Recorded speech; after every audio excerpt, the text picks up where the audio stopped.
Y el fondo, la verdad es que es un verdadero honor, un lujo de mesa. ¿Verdad? Todos los procesos que habéis compartido, la verdad es que son, insisto, en ese cúmulo de retos, de dificultades sobrevenidas, que se habla de procesos en transformación, pero también habría que hablar de la transformación de los propios equipos, ¿no? De los pases de testigo, por supuesto, dentro de los museos, dentro de las administraciones. Al fin y al cabo, yo hablo mucho, ¿no?, de esa carrera de relevos y en la subdirección de museos somos muy conscientes de que todos los avances se hacen desde el trabajo de quienes nos precedieron y que se intenta, bueno, pues avanzar, y más en estos proyectos que son de tan largo recorrido, ¿no?, que en algunos casos superan las décadas. Bien, ¿teníamos allí al fondo? Sí, gracias. Bueno, gracias a todos por vuestras intervenciones muy interesantes. Yo quería, gracias a vuestra experiencia, ¿no?, en estos últimos años, que nos hablarais un poco de, según vuestra experiencia, cuál es la mejor forma de gestionar administrativamente todos estos procesos tan complejos. Ya sé que muchas veces no podemos elegir, ¿no?, la mejor fórmula administrativa, sino que nos tenemos que atener, pero me refiero, por ejemplo, y en concreto, a si os parece mejor la fórmula de sacar concursos, licitaciones, que lo engloben todo, o sea, es decir, que engloben el diseño, la ejecución, o sacarlo por partes, ¿no? He visto en vuestros proyectos que creo que ha sido así, ¿no? Y también que nos explicaréis un poco cómo consideráis que es mejor sacar la museografía toda junta junto con el diseño gráfico, o sacarlo por partes, la museografía por una parte, el diseño gráfico por otro, los vídeos, las ilustraciones, en fin, que nos contaréis un poco administrativamente cómo lo habéis resuelto y según vosotros cuál es la mejor forma de hacerlo. Gracias. ¿Qué contesta? Sí. Bueno, voy a explicar el sistema por el que se optó en el concurso del Museo Arqueológico, que fue un concurso que planteó el Ministerio en un momento en el que se valoraba que los proyectos duraban demasiado tiempo. Y hubo alguien que se preguntó que cómo se podía tardar más en construir un museo que el aeropuerto de Barajas.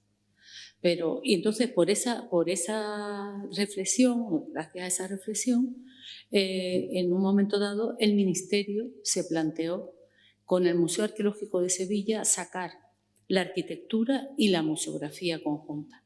Cuando yo he visto, pues nosotros ya tenemos planteado todo y desarrollado el programa expositivo y el diseño museográfico a falta ya de la ejecución de la museografía. Si es la mejor fórmula o no, el tiempo lo dirá, porque hemos empezado una obra en el año 23 y hay una previsión y realmente yo veo una fórmula acertada en la unificación de esos dos momentos para el museo, porque hemos trabajado los equipos, tanto de la subdirección general como el equipo de arquitectura y el museo, hemos trabajado de una forma muy coordinada. Y yo creo que el resultado es bueno. Pero decirte, eso solo se puede decir una vez concluido, evaluarlo, ¿no? Nosotros estamos contentos del trabajo que hemos hecho. Bueno, simplemente por subrayar, con el Museo Arqueológico Provincial de Orense se hizo lo mismo. Es decir, hay proyecto arquitectónico y proyecto museográfico, que está hecho. Y está también todo listo, esperando que acabe la obra, se licite y se pueda montar. Y fue todo junto. La alternativa no conozco. No sé.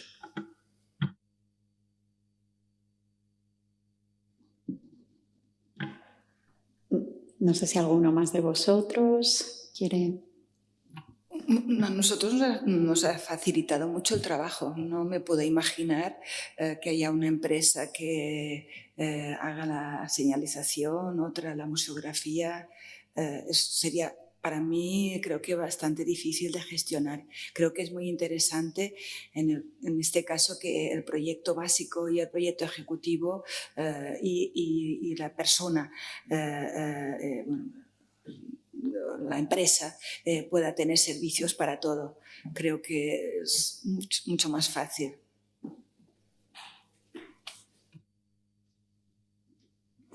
Pues podemos empezar a debatir entonces, porque yo soy de la opinión contraria. Siempre que se puede, los procesos administrativos son complicadísimos.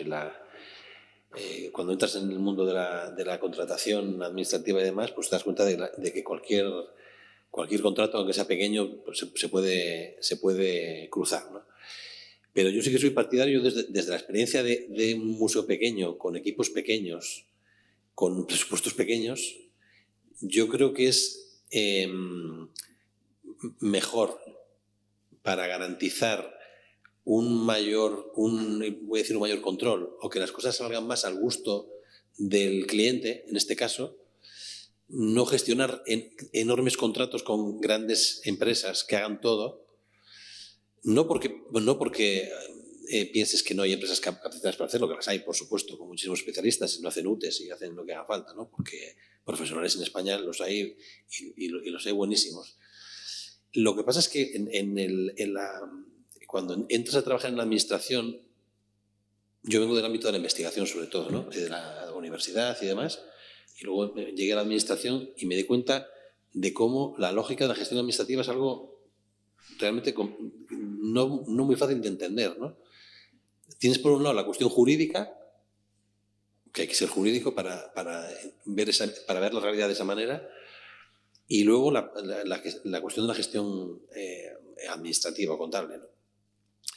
Entonces, a la hora de plantear un concurso, de sacar un contrato a licitación, de plantear cuáles son los criterios, cuáles son los pliegos de condiciones administrativas, de condiciones técnicas y demás, y cuáles son los criterios de valoración, luego tienes los criterios automáticos, luego tienes criterios basados en juicios de valor.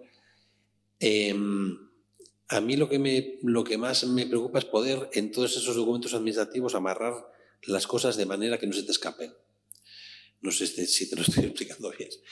Entonces, yo prefiero, como hemos hecho, por ejemplo, el Centro de Puente Viesgo, y como hemos hecho en el caso también del museo, sacar a licitación un concurso de diseño arquitectónico y de diseño museográfico, pero por separado, y luego sacar a licitación, o sea, conseguir de esa manera, digamos, poder afinar bien cuáles son los criterios, de manera que en este caso el responsable del museo o el equipo del museo pueda, digamos, ver reflejadas sus necesidades bien en esa maraña de normas jurídicas y de criterios de la contratación, para conseguir primero el mejor diseño, o el diseño que más se adapte a tus necesidades, y después ejecutarlo.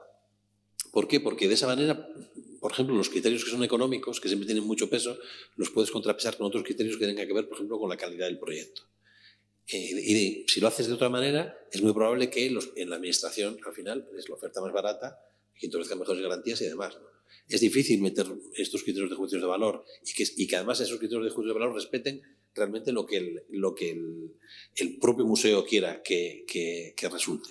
Entonces, a mi modo de ver, aunque eso prolonga los trámites administrativos, que es otro problema, como licitar un contrato puede tardar 6 meses, 7 meses o un año, yo creo que desde el punto de vista de la búsqueda del resultado más parecido al que tú tienes en tus objetivos, yo creo que es mejor licitar diseños y ejecuciones de diseños más que sacar un paquete llave en mano.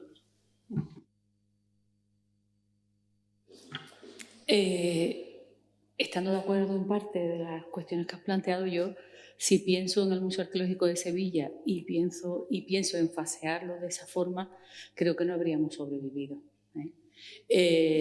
hubo que tomar varias decisiones, no solo en la intervención arquitectónica y museográfica, sino que esto lo cuento porque creo que tiene su interés cuando la Consejería de Cultura se plantea externalizar esos almacenes, pues también tuvimos que hacer un trabajo de coordinación con la Subdirección General de Museos que facilitó nada más y nada menos que con la adscripción por parte de la Consejería de Hacienda que el centro logístico fuera el Museo Arqueológico. Y eso facilitó la gestión de fondos y de salida del Museo Arqueológico. Con esto quiero decir que la coordinación entre las administraciones se convierte en algo esencial, porque imaginaros la cantidad de órdenes ministeriales que hubiéramos tenido que tramitar, la complicación administrativa, de tal manera que nosotros cuando nos movemos desde el Museo Arqueológico al Museo Arqueológico. Yo creo que esa fue una solución magnífica, ¿no? Sí, bueno, además de preguntas, también abrir, puesto que entre el público nos acompañan otros museos, otras instituciones, y puesto que no hay una fórmula única y probablemente haya ventajas e inconvenientes en cada modelo, si queréis, por supuesto, también aportar, ¿no?, algún otro proyecto. Y pedí ahora la palabra a la directora del Museo Arqueológico, Isabel. Sí, en el caso, por avanzar, ¿no?, y contribuir a la conversación, en el caso del Museo Arqueológico Nacional, como decía Mercedes, cada caso es único y en un momento y en un contexto, sin ninguna duda, procesos separados absolutamente. Por un lado, la obra civil, además en un edificio de gran complejidad, de 30.000 metros cuadrados, y por otra parte, la museografía, sin duda, concursos separados. Los procesos de obra se dilatan en el tiempo y bueno, jamás en ningún momento con ningún equipo, fueron 15 años de trabajo, 3 legislaturas, 4 directores generales, 4 ministros, se planteó un único concurso. En el caso de un volumen de actuación como en el Museo Arqueológico Nacional es implanteable.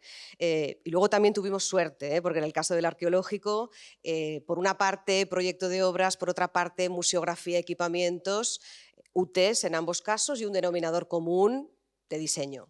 Claro, entonces ahí fuimos muy afortunados en ese denominador común, siendo UTES distintas que funcionaron como un reloj y de manera muy coordinada y muy sincronizada. También el componente de suerte yo creo que es importante, tener suerte y por eso quería, en el caso de Marisol, de Roberto, ¿no?, de José César, en esos procesos de gran escala, ¿no?, de largo recorrido.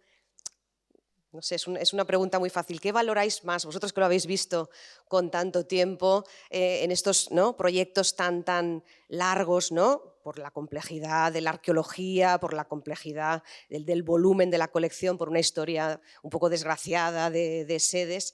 ¿Qué valoráis un poquito desde vuestra experiencia? ¿Es más importante la resiliencia, el valor de los equipos humanos, de los responsables políticos, de la inversión?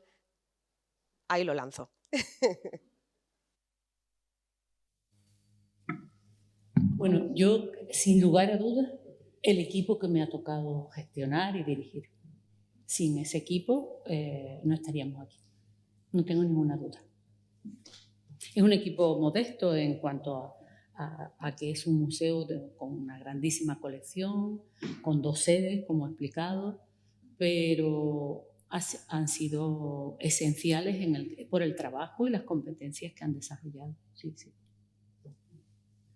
Bueno, yo por alusiones directas, bueno, mi caso es un poco particular. Yo soy el tercer director que está en este centro desde que comienzan las obras. Por lo tanto, todo el equipo anterior, el equipo redactor del plan museológico y del plan museográfico, queda una persona en el centro en este momento. Yo no llevo ni siquiera un año allí, acabo de llegar, y nos encontramos con el problema de que yo sé dónde va un capitel en el montaje, pero ¿por qué va ese capitel y no otro?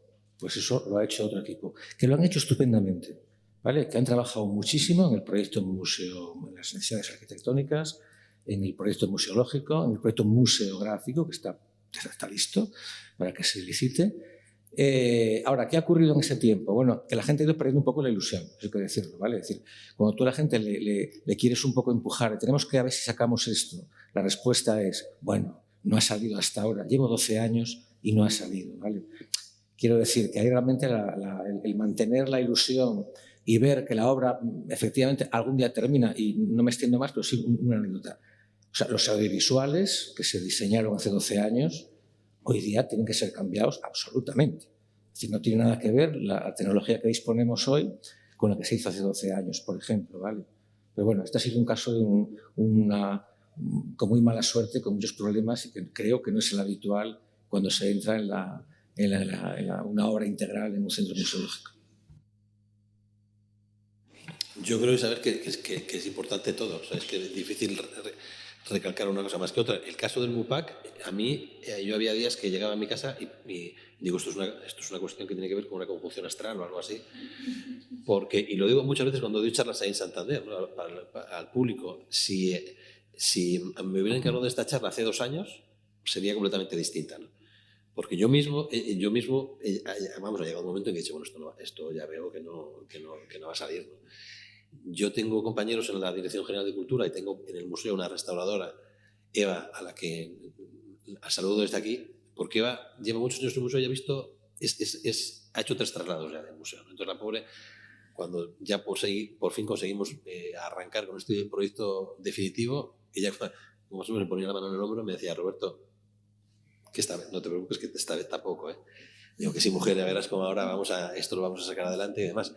Es inevitable caer en el desánimo cuando tú llevas años un intento tras otro y ninguno sale adelante, es terrible. Entonces hace falta realmente, y en esto lo mío es un gobierno autonómico pequeño, la política no es la misma en una provincia que en el Estado, ni los medios de los que se dispone. Y es curioso porque mucha gente, los periodistas nos lo preguntaban en Cantabria, pero bueno, parece mentira que en Cantabria con la arqueología que tenéis y demás, pues mira, en Cantabria tenemos un museo nacional, que es el Museo de Altamira, y no tenemos un museo provincial como Dios manda. Pues esto, hay que darle solución a esto, ¿no? Y hasta que por fin el gobierno regional, que no es, yo creo, ni más rico ni más pobre, bueno, sí hubo épocas nefastas, ¿no? Pero vamos, no han superado la última crisis gorda, hacía falta simplemente que hubiera alguien responsable en el gobierno que dijera, bueno, pues esta vez tenemos que tirar para adelante con ello. Y llegó ese momento y tiramos. Además, hemos hecho el tirón el centro de Puente Viesco, que bueno, tampoco es una obra enorme, pero bueno, ha costado casi 5 millones de euros, que es una inversión pues no desdeñable para, digamos, una infraestructura vinculada con las cuevas, que era algo que tampoco teníamos, ¿no? Y que era algo que parecía que había un clamor ya casi popular para dignificar un poco y acompañar este patrimonio tan maravilloso. Y luego la cuestión del museo. La cuestión del museo lleva en la prensa, pues te puedes imaginar, décadas, ¿no? Ya he tenido épocas de pico. Ha habido pues, épocas en las que había sociedad civil que empujaba un poquito más, algún colega de la universidad también, como Alfonso More, que lamentablemente falleció y fue director de esta casa, por cierto. Me dejó a mí a mitad de curso, bueno, a mí, a toda mi clase a mitad de curso para venirse aquí de director del MUPAC, y luego dimos un salto en la asignatura enorme después, en el siguiente profesor. Alfonso More siempre también defendió la creación, por ejemplo, de la Biocueva de Altamira, ¿no? En su momento. O sea que Alfonso tenía unas visiones también museológicas interesantes, ¿no? Pero no acababa de arrancar. Bueno, pues llegó un momento, llegó un gobierno también, hay que decirlo, de Madrid, porque el Ministerio de Cultura ha apoyado la renovación del MUPAC, no solo de palabras, sino de facto, con una ayuda presupuestaria también.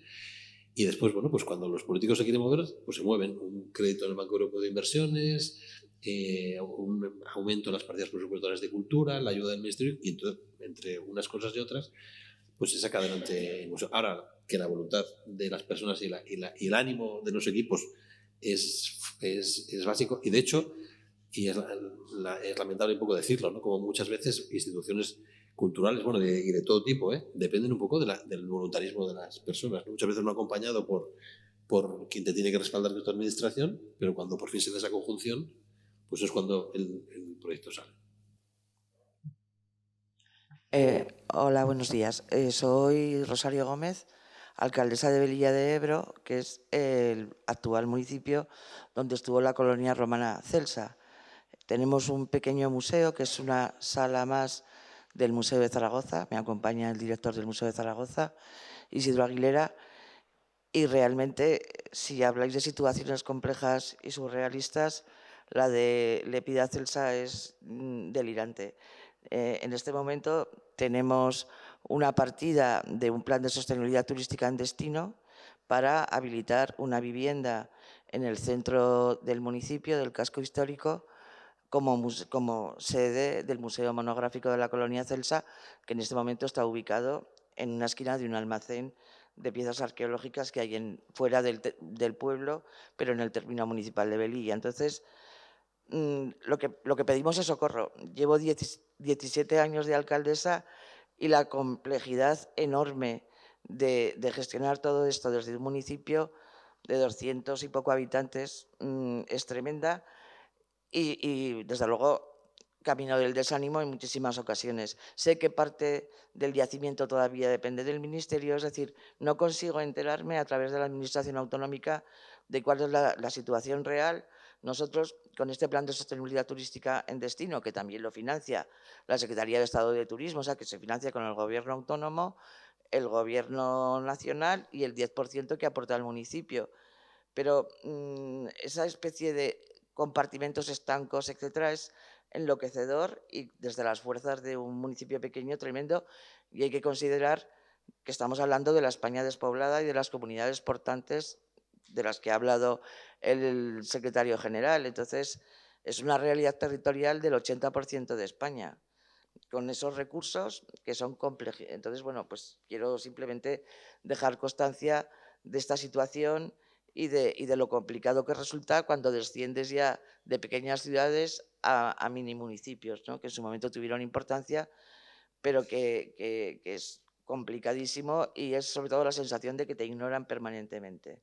Y creo que recientemente, igual lo habéis oído en la prensa, en el centro del casco urbano actual ha aparecido, por ejemplo, los restos de la arquitectura del foro de la ciudad. Es decir, que siguen apareciendo cosas, y creo que también tenemos que formar parte, ¿no?, de esa red cultural y de museos y vinculación con la sociedad y con la comunidad, que lo entienda los pocos que todavía habitan en el municipio. Nada más que este comentario.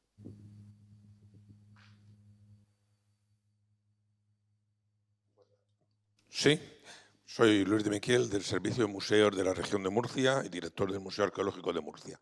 Quería plantear dos cosas. Primero, hay que erradicar muchas veces la dicotomía total que se da entre los procesos de renovación o construcción arquitectónica de los museográficos. Esto no pasará en los museos nacionales. No pongo la mano al fuego, pero supongo que no en la mayoría de los provinciales. Pero en muchos locales, primero, por buena voluntad, se restaura un bien. Bueno, hemos visto algún ejemplo, ¿no? Y después el uso viene después. Y un uso, otro uso. Con lo cual, o bien no se cuenta para nada a los profesionales de museología porque no se sabe el uso, o incluso primero el arquitecto hace lo que quiere y después entra la museografía. Eso tenemos desde el Gobierno nacional y lo autonómico instar y hacer todo lo posible para que se erradique totalmente, ¿eh? Es la buena voluntad del ayuntamiento, son ellos los que lo ponen, pero al final es nefasto. Porque, y es la segunda parte, en realidad los grandes problemas de retrasos en la obra viene dado por la disponibilidad presupuestaria y por los modificados, por los proyectos que se modifican. Entonces, un proyecto común en el que se lanza desde la ejecución arquitectónica, la museografía y todos los detalles, podemos evitar que haya modificados, va a salir todo perfecto desde el principio cuando no tenemos ni el arquitectónico, porque ahí es donde morimos. Morimos por tiempo, por trámites y por el aumento económico que supone, que por tanto se lleva todos los presupuestos adelante. Esas dos cosas. Gracias. Es que yo creo que buena parte de quienes estamos aquí en un otro momento hemos sabido lo que es un modificado. Yo creo que, como sabéis, tal como se regula, además en la normativa se define porque no era posible prever las circunstancias en el momento en que se licitó, con lo cual esa posibilidad siempre está ahí. Sabemos lo que supone en plazos, cómo retrasa los cronogramas, por supuesto el incremento de costes, pero a la vez, por verlo de otra manera, también es una vía que permite, bueno, pues siguiendo cauce jurídico de contratación, continuar ese proceso con todas esas necesidades añadidas. Evidentemente hay un límite, hay un porcentaje máximo de presupuesto que se puede incrementar y, en fin, ojalá tuviéramos esa varita para que en el momento inicial ya estuviera todo previsto y no tuviéramos luego la necesidad de tramitarlo. Voy a dar paso al resto de participantes por si quieren añadir y que también se habrán enfrentado a ello, y luego no me resisto, si queréis, a dejar para el final, un poco por contrapesar la pregunta que hacía la directora del Museo Arqueológico, ¿no?, y sobre aquello que valorabais más para enfrentar estos procesos en transformación, y yo no me resisto a preguntar casi a modo de terapia de todo ese orden de dificultades de muy distinta naturaleza, ¿cuál es, por otro lado, el más frustrante, el que más desmotiva, porque sabemos lo que son cuestiones administrativas, de licencias, sobrecostes presupuestarios, pero hay otras circunstancias sobrevenidas, incluso de falta de acopios, de materiales, en fin, de todo ese orden de dificultades. ¿Cuál es aquel que en un momento dado, ¿no?, como decía Roberto, te llega ya a plantear de, bueno, ya hasta aquí?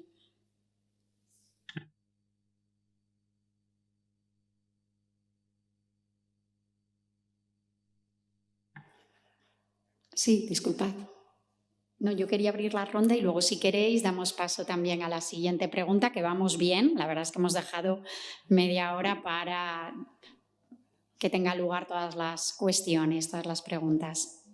No, yo quería comentar, en nuestro caso del Museo Nacional de Arte Romano, era una actuación de ampliación y remodelación que no afectaba a la exposición.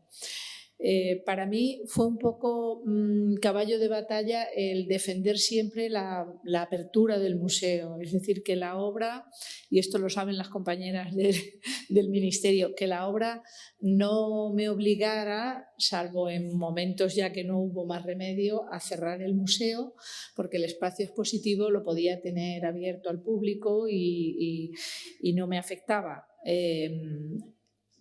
Afectaba, siempre, una obra siempre afecta, aunque esté fuera del recinto, del área, del circuito expositivo. Eso también nos permitía unir con la reflexión que hacía Marisol de la importancia de colaborar con las distintas administraciones. Para nosotros, si el Ayuntamiento de Mérida no nos cede 3 naves para que sacáramos todo lo que había en el espacio que iba a estar sujeto a las obras, que eran fundamentalmente mobiliario y enseres, no hubiéramos podido comenzar la obra, porque además ya sabéis que no se pueden alquilar espacios, es decir, que la cosa se complicaba. O había esa cesión de espacios por parte de otra administración, porque el Estado allí no tiene nada más que Confederación y Hacienda, y son 2 edificios que no tienen más posibilidades, pero el Ayuntamiento afortunadamente nos permitió el uso, y nos permite, porque todavía las estamos usando, el uso de esas naves, sin las cuales pues hubiéramos tenido que cerrar el museo, porque todo ese material no se hubiera podido sacar fuera de la institución. Eso por un lado. Y al hilo de lo que decía Mercedes, es verdad que los procesos se dilatan tanto en el tiempo que uno pierde oxígeno en ocasiones. Yo me considero una persona bastante aguerrida, pero en ocasiones esa dilación además te obliga a reprogramarlo todo. Ese es el problema, que tú has hecho una programación pensando que esto va a ir así y de pronto te dicen no. Ahora olvídate, saca los talleres educativos al Museo Visigodo, vete a visitar los colegios y todo el museo se pone patas arriba. Inevitablemente, no es un problema, sino que sabemos que las obras causan trastornos, pero se te hace muy difícil la programación, y yo que en eso soy un poco a la alemana, pues no me gusta vivir, como se dice en mi pueblo, a salto de mata. Es decir, ahora tengo que inventarme esto, mañana lo siguiente, porque la respuesta es complicada. A pesar de ello, como también decía Marisol, yo me considero muy afortunada porque gracias al equipo del museo y las compañeras del ministerio, pues es verdad que vamos saltando un problema detrás de otro y claro, pues solventando dificultades. Yo no sé dónde está la madre del cordero, si es en la ley de contratación, pero desde luego los procedimientos son excesivamente lentos y largos. Y eso hace que los equipos también se desmotiven y que la gente que empieza con ganas y toma una responsabilidad le cueste trabajo. Pero bueno, también somos conscientes de que los proyectos necesitan tiempo. Sí, bueno, yo aquí añadir, la incertidumbre creo es lo peor de todo esto, no saber.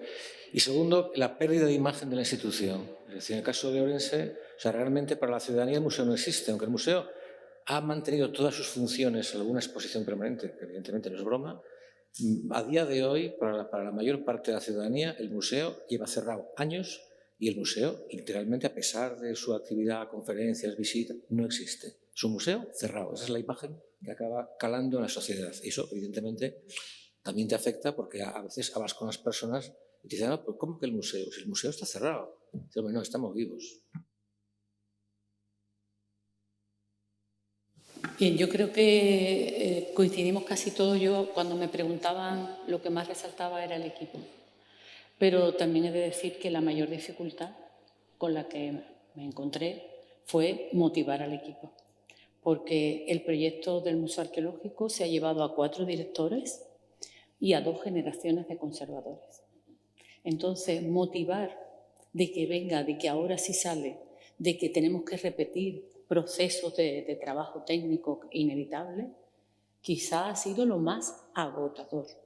Yo había noches que llegaba a mi casa y decía, mañana cómo lo hago, porque se llega a la incredulidad por parte del equipo y los equipos se desinflan y se desmotivan y no es tan automático como se pueda pensar. Así que yo creo que siempre hablando del equipo, porque creo que es el armazón en la que se basa nuestro trabajo, ¿no? Tenemos 2 preguntas entre el público, quizás para cerrar. Mirando un poco al futuro y en línea con lo que estáis comentando, ¿no?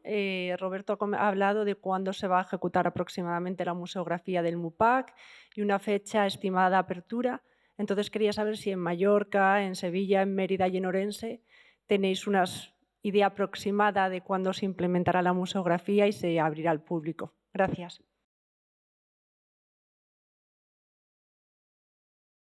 Bueno, en el caso de Ourense, a una respuesta parlamentaria en el Senado, la respuesta del Gobierno ha sido que en vez de abrir este año, en vez de acabar la obra este año, acabará el año que viene. No hay más respuestas.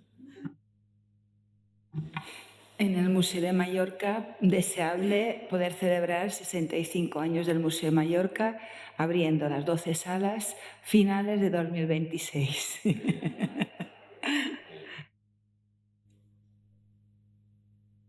Bueno, en el Museo de Sevilla, siendo razonable y teniendo muchas dosis de suerte, porque la suerte es importante, estaría bien inaugurar en el 2029, que es el centenario de la exposición iberoamericana, y yo creo que se daría una respuesta muy importante a la ciudad de Sevilla, ¿no? Que espera esta rehabilitación son muchos años. Hay gente que no conoce el museo, que dice, eso siempre está cerrado. No, lo cerramos en el 2020, con lo cual es desolador cuando te subes en un taxi y le dices al Museo Arqueológico y no sepa ni dónde está, en un espacio tan emblemático como el de Sevilla que he explicado en la mañana de hoy. Sí, bueno, nosotros, aquí está Marisa y todo el equipo, Patricia. Nosotros, con la hoja de ruta que trabajamos, es la apertura de la zona nueva en el 26. Sería a los 40 años de haber inaugurado el Nacional de Arte Romano, que se inauguró en 1986. Pero a mí no me gusta para nada dar fechas, porque normalmente no se suelen cumplir. Entonces, esa es la hoja de ruta con la que estamos trabajando. Yo el año pasado estuve en Atenas en un congreso de bronces y con el permiso de mi superior, que es Mercedes, me tiré a la piscina y ofrecí el nuevo Museo Nacional de Arte Romano para el congreso de 2026. Si no está terminada la obra, siempre tengo la alternativa del Palacio de Congresos, que por cierto es obra de Fuensanta Nieto. Con lo cual, no sería un mal mayor, ¿no? Pero me gustaría que los colegas de toda Europa del mundo de la arqueología romana clásica vinieran al Congreso de Bronces en 2026 a la nueva sede, a la sede ampliada. Pero espero que se cumpla. Bien, una última pregunta que había allí, ¿verdad? Y con eso terminamos. Gracias. ¿Me oís? ¿Sí? Vale. Bueno, soy Hortensia Blanco y soy la directora del Museo Arqueológico de Ibiza y Formentera. Bueno, estamos aquí con un montón de colegas que tenéis y que habéis pasado por muchos problemas. Nosotros estamos también ahora con una sede cerrada desde hace bastante tiempo, con mucha petición popular y mucha petición social de que este museo se abra y con muchos problemas también, porque yo quería incidir también en otro aspecto que a lo mejor, bueno, se ha tratado un poquito de sesgo, pero nosotros nos encontramos con el tener que manejar con 4 administraciones a la vez, porque nosotros tenemos pues, la administración local, tenemos el ministerio, bueno, con 3, perdonad, pero bueno, no, y el Consell, perdonad, son 4, efectivamente. Y cada uno de ellos tiene sus competencias y cada uno de ellos tiene sus márgenes, algunos que se asumen directamente y que son fáciles y algunos que, bueno, pues que hay que luchar bastante detrás de ellos. Entonces, claro, la resiliencia por parte de los técnicos es muy grande, la parte del equipo es fenomenal, pero encontramos efectivamente a nivel de instituciones apoyo, pero no acabamos de cuadrar el tema. Entonces, ahí es donde pues me parece fantástico este tipo de encuentros, me parece fantástico ver todos estos caminos que se van abriendo y que se van cerrando a la vez, porque es necesario abrir y cerrar a la vez. Pero bueno, seguimos teniendo pues todavía esa especie de piedras angulares o de problemas que no acabamos de solventar en algunos casos. Y que sí que es verdad que por mucho que intentemos y por mucho que veamos las formas, nos seguimos encontrando con puertas cerradas. Entonces, servís mucho porque es verdad, o sea, todas esas exposiciones a mí me sirven pues, de aliento muy grande porque veo que son cuestiones de muchos años y que al final se resuelven. Yo espero que en nuestro caso también sea así, ¿vale? Y estoy muy contenta de estar hoy en día pues, y veros, porque muchos de vosotros ya he tenido pues, correos electrónicos y también conversaciones y demás, pero el ver que se pueden ir consiguiendo estas cosas es importante y me gustaría que en próximos encuentros, en este caso el Museo Arqueològic de Eivissa y Formentera, la sede de Dalvila, pudiera estar explicando ya también su proyecto. Por cierto, a mí, yo como directora, me es igual, perdonad, que sea un proyecto que se haga de una manera, o que se haga conjunto, que se haga separado, con tal de que se haga. Yo lo que quiero es que aquello se lleve a término y si es más lento me será igual, pero que empiece y que termine, o sea, que tenga una puerta de inicio y que tenga una puerta de cerrada, es lo que pretendemos nosotros. Nada más, gracias. Pues muchísimas gracias y yo creo que con un aplauso para los ponentes nos emplazamos.